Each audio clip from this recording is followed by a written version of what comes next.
Waalaikumsalam. Everybody, how are you? We are fine. Okay, I am also fine. Sit down.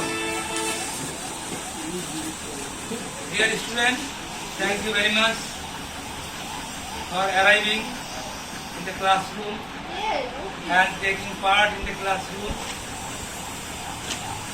I hope you will feel better in this class, maintaining all supports of health and hygiene.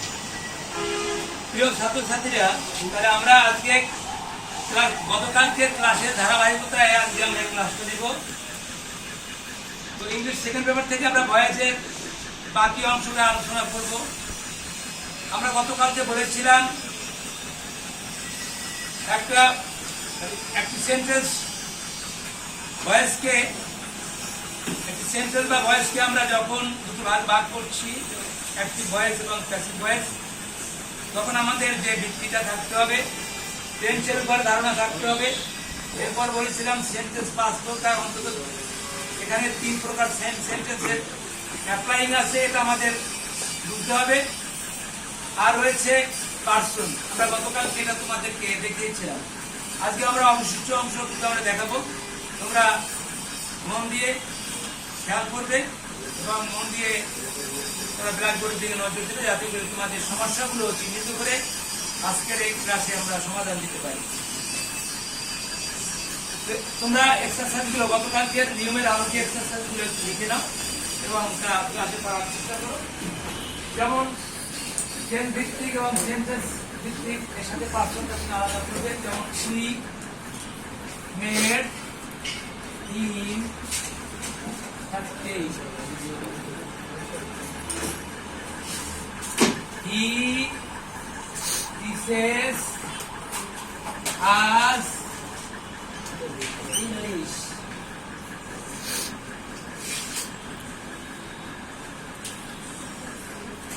এরপর হচ্ছে I saw a flying bird. Flying bird. তো এখানে আমরা 3টে sentence দেখি। We made him captain. এখানে object কয়টা আছে? অবজেক্ট কিন্তু দুটো আছে, একটা হিম আছে আর একটা ক্যাপ্টেন আছে। বাট এইখানে খেয়াল করো, হি টিচেস আস ইংলিশ, এখানে অবজেক্ট কয়টা আছে? চারটা, দুটো অবজেক্ট আছে এখানে, আস এবং ইংলিশ। বাট এইখানে খেয়াল করো, I saw A flying bird, আমি একটা উড়ন্ত পাখি দেখলাম। তো এখানে পাখিটার অবস্থা হচ্ছে, পাখিটা কেমন ফ্লাইং, এখানে অ্যাডজেক্টিভ সহ এখানে অবজেক্ট আসবে, এখানে অ্যাডজেক্টিভ সহ অবজেক্ট আসবে। এখানে ফ্লাইংটা প্রেজেন্ট পার্টিসিপেল, অর্থাৎ এই বার্ড নাউনটাকে মডিফাই করছে, বার্ডটা কেমন ফ্লাইং। তবে অবজেক্ট হিসেবে আমরা যখন নিয়ে আসবো এই ফ্লাইং বার্ড, একসাথেই আমরা অবজেক্টকে এখানে সাবজেক্ট করব। তাহলে দেখো, প্রথম সেন্টেন্সটা তোমাকে ভাবতে হবে, এটা কোন সেন্টেন্স? Assertive sentence. তারপর কোন টেন্স? Past indefinite tense. এখন অবজেক্ট আছে এখানে হি আর আছে ক্যাপ্টেন, আমরা দুটোর যে কোনো একটা অবজেক্টকে এখানে আনতে পারি। এখন ধরো আমরা কোনটা আনতে পারি, হি বা ক্যাপ্টেন, কোনটা আনবো? ক্যাপ্টেন নিয়ে আসি। তাহলে ক্যাপ্টেন এর পাস্ট টেন্স আছে নেক্সট, তাহলে আমরা ক্যাপ্টেনের পর কি দেবো? ওয়াজ দেব। ক্যাপ্টেন ওয়াজ। আর ভার্বের থার্ড ফর্ম সবসময় অ্যাক্টিভ থেকে প্যাসিভ যখন করবে, ভার্বের থার্ড ফর্মটা এখানে দিব। Captain was made. তারপর বাকি রয়েছে না একটা অবজেক্ট, সেই অবজেক্টটা কি? হিম। তাহলে হিমটা এখানে দেই। আমরা নিয়ম অনুযায়ী গতকালকে স্ট্রাকচার লিখে দিয়েছিলাম না, সেই structure according to structure you have to follow the this structure. So captain was made him by, we কি হয়ে যাবে? পরিবর্তন হয়ে সাবজেক্ট অবজেক্ট হয়ে যাবে, সেটা হয়ে যাবে us। আবার কিন্তু আমরা এটা থেকেও করতে পারি, যদি আমরা হিম নেই আগে, তাহলে প্রথমে কি দেব? হি। হিম পরে কি আছে? ওয়াজ। এরপরে ভার্বের থ্রি নেই, এরপরে অবজেক্ট রয়ে গেছে ক্যাপ্টেন, তারপরে বাই আর ছাত্রছাত্রীরা, তাহলে তোমরা একটা ব্যাপার খেয়াল রাখো, যদি তুমি এটা পারো তাহলে এটাও তুমি পারবে না, তবে এটাকে বিবেচনা করতে পারে কোনটেন্স। এটা হচ্ছে প্রেজেন্ট ইনডেফিনিট টেন্স, এটা অবজেক্টের ভার্ব কি হবে প্র্যাকটিস করতে গেলে অ্যামিজার, এই অ্যামিজারের যে কোনো তিনটার একটা আনতে হবে, তবে সাবজেক্ট যদি তোমার প্লুরাল হয় ভার্বও প্লুরাল আনতে হবে, আর সাবজেক্ট যদি সিঙ্গুলার হয় ভার্বও সিঙ্গুলার আনতে হবে। তাহলে আমরা একটু করে দেখাই, হি টিচার্স আস ইংলিশ কিভাবে হবে,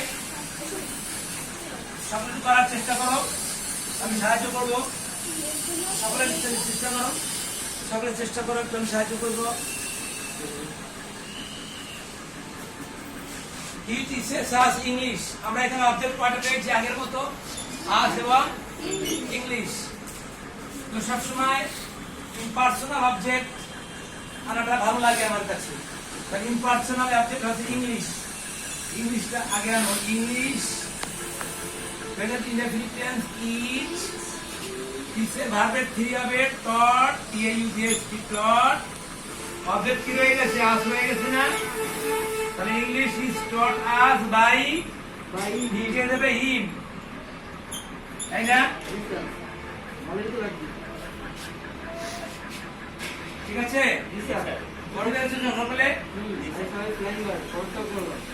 next I saw A flying bird, তাহলে আগে কি আনবো, আগে বিচার করতে হবে এটা আমাদের কোন টেন্স, পাস্ট ইনডেফিনিট, পাস্ট ইনডেফিনিটের প্যাসিভ করতে গেলে অক্সিলারি ভার্ব লাগবে কি, ওয়াদার, তাহলে এ ফ্লাইং বার্ড সিঙ্গুলার না প্লুরাল, এ ফ্লাইং বার্ড, তাহলে a flying bird, a flying bird past tense আসবে was, a flying bird was he saw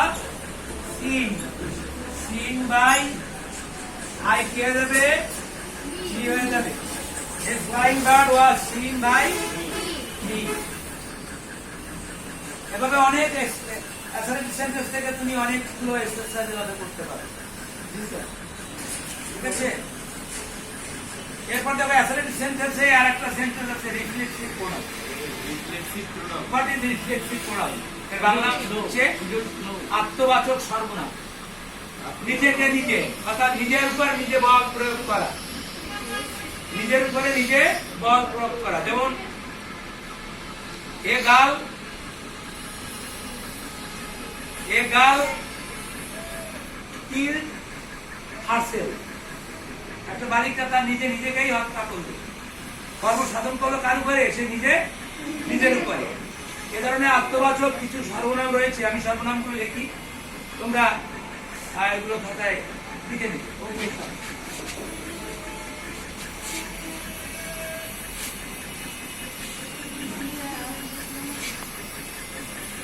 দেখো রিফ্লেক্সিভ প্রোনাউনগুলো হলো এই রিফ্লেক্সিভ প্রোনাউন।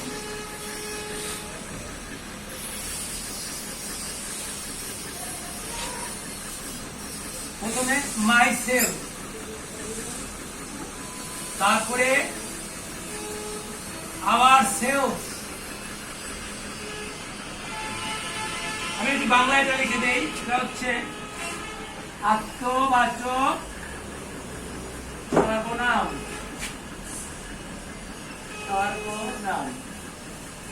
আত্মবাচক সর্বনাম, নিজেকে নিজের উপর বল প্রয়োগ করা।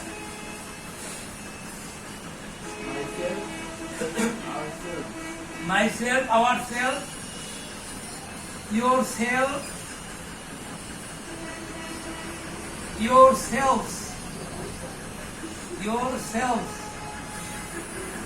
তারপরে himself, R self, them,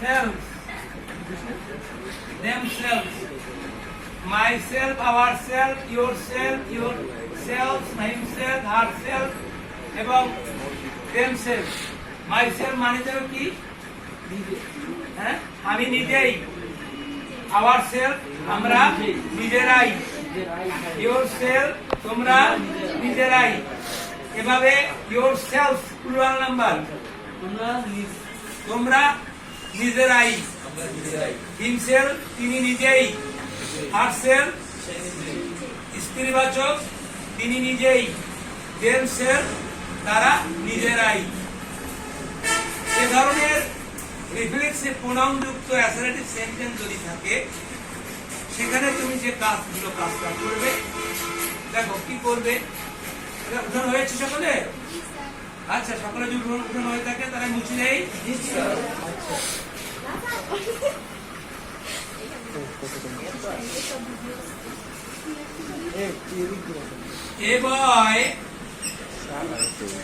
a boy kill himself she hurt herself